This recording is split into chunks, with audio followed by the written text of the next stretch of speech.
সকালে ঘুম থেকে উঠে বাইরে বার হয়ে দেখলাম যে আজকের আকাশটাও যেন ঘুমিয়ে আছে। একদম মেঘলা ছায়া আকাশ, একদম মেঘলাই ছেয়ে আছে। শুভ সকাল বন্ধুরা, কেমন আছো? আশা করি সকলে ভালো আছো, সুস্থ আছো। তোমাদের আশীর্বাদ ও দোয়ায় আমিও ভালো আছি, সুস্থ আছি। ওয়াই নুরি ব্লগস চ্যানেলে তোমাদের সকলকে স্বাগত জানিয়ে আবারও একটা ভিডিও নিয়ে চলে আসলাম। আর আজকের ভিডিওটা সকাল থেকেই শুরু করে দিয়েছি। আর মানুষের কর্মব্যস্ততা তো দেখতেই পাচ্ছ, বৃষ্টি হচ্ছে, রাস্তাঘাট ভিজে, তারপরেও মানুষ তাদের জীবিকা নির্বাহের জন্য বার হয়ে পড়েছে। তো ওইখানে দেখলে যে আইসক্রিমের গাড়িগুলো বার হচ্ছে এক এক করে বর্ষা বৃষ্টিতে, হলেও ওদের যার যেটা আর কি কর্ম, তো তাকে সেইভাবেই খেতে হবে। তো বর্ষা বৃষ্টিতে ভিজে ভিজে ওরা ওদের মতন গাড়িপত্র নিয়ে বার হয়ে যাচ্ছে ওদেরও সংসার চালানোর তাগিদায়।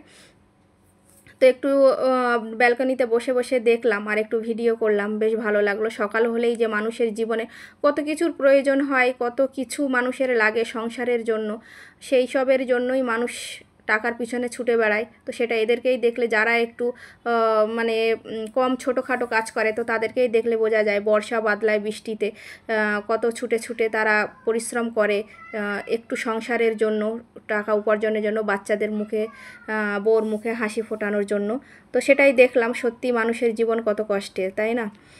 আমরা হয়তো ঘরের ভিতরে, আমরা বলতে আমরা মেয়েরা হয়তো ঘরের কাজ করি, মনে করি অনেক কিছুই করছি, কিন্তু আমাদের হাজব্যান্ডরা যারা বাইরে থাকে বা বাইরে ঘুরে কাজ করে, তো তারা যারা বাইরে থাকে তারা জানে যে এই ওয়েদারের ভিতরেও বাইরে কাজ করা, ঘোরাফেরা, বেড়ানো। যারা এক জায়গায় বসে কাজ করে তাদের ব্যাপার আলাদা, কিন্তু যারা একটু ঘুরে ঘুরে কাজ করে, এদিক থেকে ওদিকে, ওদিক থেকে ওদিকে ঘুরে ঘুরে কাজ করে, তো তারা জানে এই অবস্থার মধ্যে, এই বৃষ্টির মধ্যে, আর বৃষ্টি তো একভাবেই হয়ে যায়, থামে না। তো এর মধ্যে কত কষ্ট করেই যে তারা ঘোরাফেরা করে, বা তারা কত কষ্ট করে সংসারের জন্য ইনকাম করে, তো সেটা একমাত্র তারাই জানে। আমরা হয়তো ঘরে বসে বসে অর্ডার করি, এটা লাগবে সেটা লাগবে, কিন্তু তারা কিভাবে যোগান দেবে এই ওয়েদারের ভিতরে, বর্ষা বাদলার মধ্যে, তো একমাত্র তারাই জানে, তাই না? তো যাই হোক, অনেকটাই কথা বলে ফেললাম। জানি না তোমাদের ভালো লাগছে কি খারাপ লাগছে। তো দেখো, সকালে উঠে বিছানাপত্র গুছিয়ে নিয়ে খাটটাকেও একটু মুছে নিলাম, কারণ যেদিন আমি একটু খাটের চাদর চেঞ্জ করি, তো খাটটাকেও একটু মুছে নিই। আর পাশে একটা কম্বল ঝুলছে, ওখানে পর্দা সরিয়ে রেখেছিলাম, কারণ কালকেরেও তো ওয়েদারটা এমনিই ছিল, রোদ রোদ হয়নি, তো ওগুলো একটু শুকায়নি। তো আমি রাত্রে ওখানে মেলে দিয়ে ফ্যানের হাওয়াতে শুকিয়েছিলাম, তো সবগুলোই সরিয়ে দিয়েছি, ওটাকে আর ওঠানো হয়নি, ওই জন্য ওটা ওখানে পর্দার ওখানেই রয়ে গেছে। তো প্লিজ ওটাকে স্কিপ করে দিও তোমরা সবাই। তো তারপরে বিছানাপত্র গুছিয়ে নিয়ে আর খাটটাকেও একেবারে গুছিয়ে নিচ্ছি। আর ওই যে দেখতে পাচ্ছ ঘরের ভিতরে কত নোংরা, এত নোংরা হয় না, কারণ ওই যে আমার ছেলে কাল রাত্রে ও ভাত টাত খেয়ে নিয়ে আবার চানাচুর খেতে বসেছে। আর চানাচুরে যত বাদাম আছে আমিও খাই না আর ও খায় না, তো সেগুলো বাইরে ফেল। কিন্তু ওই যে দরজা বন্ধ ছিল আর রাতের বেলা তো ও মনে হয় আর বাইরে বার হয়নি, কিন্তু দরজাটা খুলে ব্যালকনি দিয়ে ফেলে দিলে হতো, কিন্তু ও সেগুলো না করে সব ঘরের ভিতরে ফেলেছে। আর মেয়েটাও কিছুটা নোংরা করে দিয়েছে ঘরটা, ওরও একটা কি খেলনা ছিল সেটাকে ভাঙচুর করেছে, করে নোংরা করে দিয়েছে। ওই জন্য আজকের একটু ঘর থেকে নোংরাটা এমনিও বার হয়, কিন্তু আজকের একটু বেশি বার হচ্ছে। তো সকালে ঘুম থেকে উঠে আর কি যা কাজকাম থাকে সেগুলোই শুরু করে দিয়েছি। এই যে ঝাড় দেওয়া, মোছামুছি, এগুলোই সকালের উঠে কাজকাম। তো যেহেতু ওই দিকের ঘরে এখনও সবাই শুয়ে আছে, আর আমি আমার কাজগুলো এদিকে করে নিচ্ছি। তার বরমশাই আজকের একটু সকাল সকালই উঠে গেছে, একটু বলছিল আজকে একটু সকাল সকাল উঠে একটু বাজারে যাব, কারণ ও দিনের বেলা করে একটু বেলা করে বাজারে যায়, তো তেমন ভালো মাছ টাছ পায় না, বলে আমি যখন বাজারে যাই তখন সবই শেষ হয়ে যায়, তো একটু তাড়াতাড়ি তুমি যখন ওঠো আমাকে একটু ডেকে দেবে। তো আমি ওকে ডেকে দিয়েছিলাম। আমিও যে খুব সকালে উঠি তা না, প্রায় আমার উঠতে উঠতে ওই 8টা সাড়ে 8টা মতন বেজে যায়। দিয়ে তারপরে আমি কি বলো তো, ঘুম থেকে উঠে আর বসি না, ওই 2-5 মিনিট একটু হয়তো ব্যালকনিতে গিয়ে একটু আমাদের যে চারপাশের পরিবেশটা একটু দেখি। আমার ওগুলো দেখতে খুবই ভালো লাগে, সকালে উঠে যে পাখিগুলো ডাকে বা ওরা উড়ে এদিক থেকে ওদিকে যায়, আমার এগুলো খুব ভালো লাগে দেখতে। তো আমি একটু ওইখানে একটু টাইম কাটিয়ে নিই, 2-5 মিনিট যা হয়, দিয়ে তারপরে একদম কাজে লেগে পড়ি। কারণ আগের দিনে ভিডিওতে দেখেছো আমার মেয়ে কেমন দুষ্টুমি করে, তো ও যতক্ষণ ঘুমিয়ে থাকে আমি চেষ্টা করি তার মধ্যে কাজগুলোকে কমপ্লিট করে নেওয়ার। তো যেহেতু এখন ও ঘুমাচ্ছে আর ছেলেটা কিন্তু স্কুলে চলে গেছে, ওকে বললাম যে বাবু আয়, সবসময় আমি শুধু বলি তুই একটু ক্যামেরার সামনে আয়, ও তো কিছুতেই আসলো না, বলছে না আমাকে ক্যামেরায় আনতে হবে না। তো আমি মাঝে সাঝে যখন পাই ওকে সাইড দিয়ে নিয়ে চলে আসি, কিন্তু একদমই শুনলো না, চলে গেল। তো বরমশাইও চলে গেছে বাজারে বাজার করতে। তো দেখি আজকের কি মাছ টাছ নিয়ে আসে। আর এমনি কি বলো তো, মাংসটাই বেশি খাওয়া হয়, তো আর যেন ভালো লাগছে না, তো বললাম ওই জন্য একটু মাছ নিয়ে আসতে। তো এখানে এসে আমার ঘরের ওই দিকের কাজ কমপ্লিট হয়ে গেছে, যদিও একটা ঘর এখনও বাকি আছে। তো আমি মনে করলাম একটু চা খেয়ে নিই, কারণ বেশিক্ষণ আবার খালি পেটে থাকাটা ঠিক না, ওই জন্য একটু চা খেয়ে নিচ্ছি। আর এই যে দেখো একদম টাটকা জ্যান্ত মাছ নিয়ে এসছে, বললো মাছটা আজকে জ্যান্ত ছিল।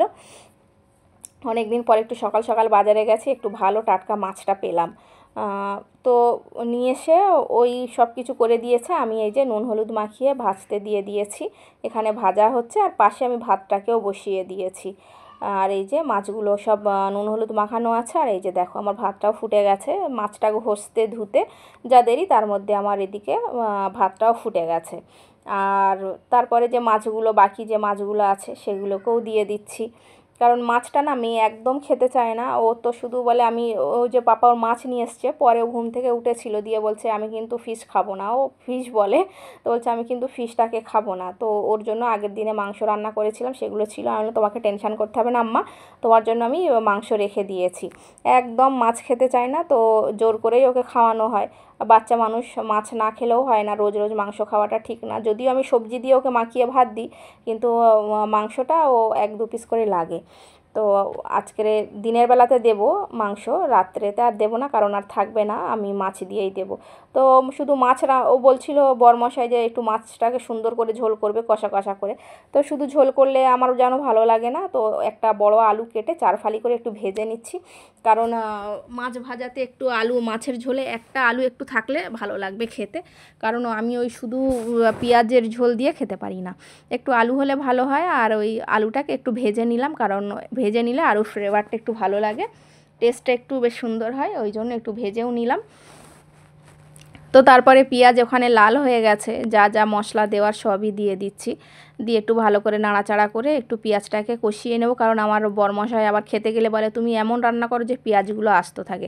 আচ্ছা বলো, পেঁয়াজ কি একদম গলে একদম হয়ে যায়? ওটা একমাত্র মিক্সিতে পেস্ট ছাড়া কি ওটা একদম পুরো গলানো সম্ভব আছে বলো পেঁয়াজগুলোকে? তো তারপরেও আমি একটু পেঁয়াজগুলোকে গলিয়ে নিয়ে দেখো আবার টমাটো দিয়েছি, দিয়ে আবারও কিন্তু পেঁয়াজগুলোকে গলাবো। তো তারপরে টমাটো দিয়ে আবার একটু আলুগুলো ছিল ওইগুলোকে দিয়ে দিলাম, কারণ আলুগুলো একটু মোটা মোটা করে কাটা আছে, তো আর মাছের ঝোল তো বেশিক্ষণ লাগে না, যেই সেই হয়ে যায়, ওই জন্য আলুগুলোও একেবারে দিয়ে দিলাম, দিয়ে গ্যাসটাকে আস্তে দিয়ে একটু আর কি কষা কষা, এই যে দেখতে পাচ্ছ একদম কষানো হয়ে গেছে। আর পেঁয়াজগুলো একটু আমি ঘেঁটবো আবারও, কারণ ওই যে বললো পেঁয়াজ আস্ত থাকে, আর আস্ত থাকলে নাকি ওর ভালো লাগে না খেতে। তো পেঁয়াজ আর টমাটো একটু নেড়ে চেড়ে ভালো করে একটু ঘেঁটা ঘেঁটা মতন করে দিচ্ছি, যাতে একটু বেশ পেঁয়াজ এইগুলো একদম ঝোলটা ঘন হয়ে যায়।